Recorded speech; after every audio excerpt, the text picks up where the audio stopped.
In the previous chapter, Clarice prays for everyone to endure the trials ahead, while Ed battles Taylor and is severely injured. After losing consciousness, Ed awakens in the infirmary with Lucy beside him. She reveals she defeated Taylor, but Ed immediately worries whether Taylor survived. Ed's question leaves Lucy shocked. Ed finds it impressive that she managed to bring some jerky from the camp in the middle of all that chaos. However, he is even more surprised that she beat up someone who was already a complete wreck. Ed admits that he was so furious that he almost lost control as well. Still, he feels that he is growing because he managed to hold himself back after only a few punches. Lucy explains that she did not simply go on the mindless rampage she used to. She adds that she could see Ed's intentions. Ed realizes that she is referring to his intentions. Lucy explains that Ed was trying to protect the girl inside the wooden shelter. She then asks whether the girl was safe. Ed confirms that she was safe. The girl eventually opened the door with startled, tearful eyes and came out of the shelter.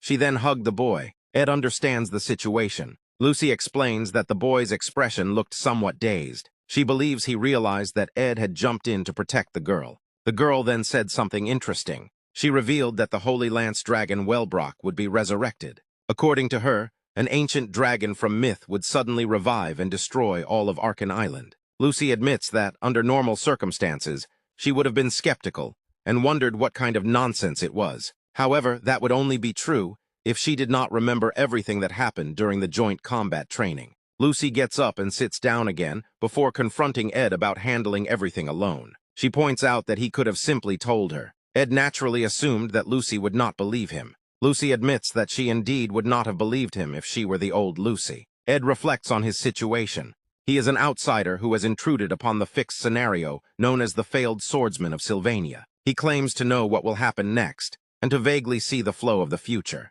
Ed realizes that nobody would normally empathize with such ridiculous talk. From the beginning, he believed that being alone was simply inevitable. Lucy reminds him that things are no longer the way they used to be. Ed agrees that things are not the same anymore. He then reflects on how much the situation has changed. After the Act 3 boss battle of the failed swordsman of Sylvania, the girl who was supposed to be left deeply wounded and trapped all alone is now searching for a new reason to live. Her previously vacant eyes have also begun to shine brilliantly once again. Even Lucy has confirmed the existence of the Holy Lance Dragon with Ed through the repeating loops.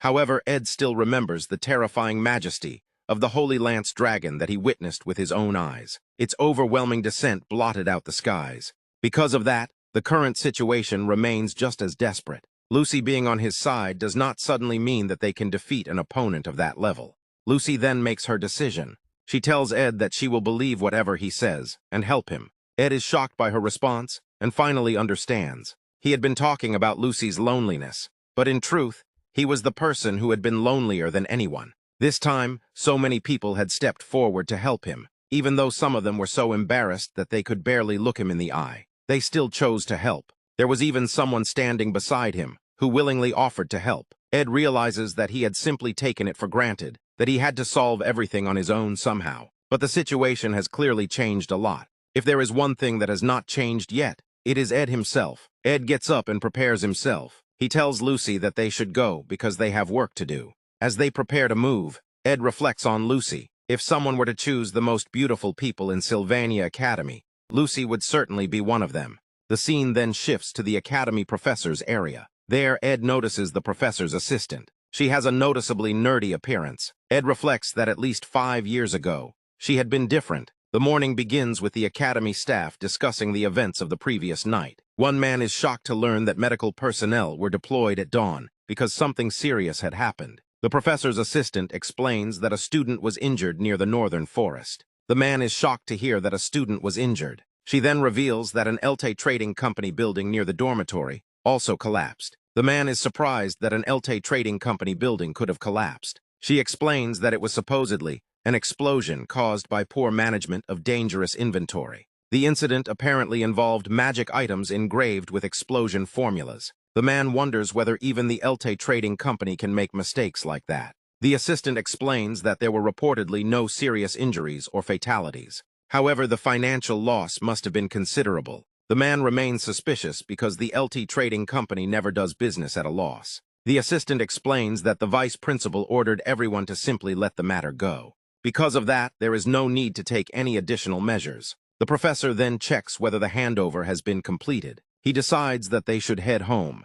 The assistant tells him to go ahead because she still has several things to handle. She needs to give orders to tidy up the student center auditorium in the morning. She also needs to check whether the staff have finished their preparations for the next day before leaving. The professor becomes confused about what is happening the next day. The assistant gives a weakly smile and reminds him that it is the start of the semester. Before we move forward, I want to share a quick and very important announcement. Unfortunately, my daily Manhwa updates channel has been demonetized, which means I won't be able to upload videos here for the next 3 months. Honestly, I didn't want to make you wait that long for the series you enjoy. That's why, instead of taking a long break, I decided to start a new channel called Daily Manhwa Trend. From now on, all the series I've been covering here will continue with regular latest chapter updates on the new channel. I'll leave the link in the description and pinned comment, so please take a moment to subscribe and turn on the notification bell. Your support means a lot to me, and it will help me continue bringing you the stories you love.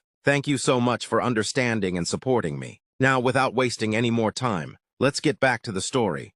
With the academy preparing for the new semester, the scene shifts to the Sylvania branch of the Elte Trading Company. Lucy and Ed arrive there. Lucy comments that Ed came up with quite a flashy plan compared to his usual methods. Ed admits that he never expected the situation to become this big.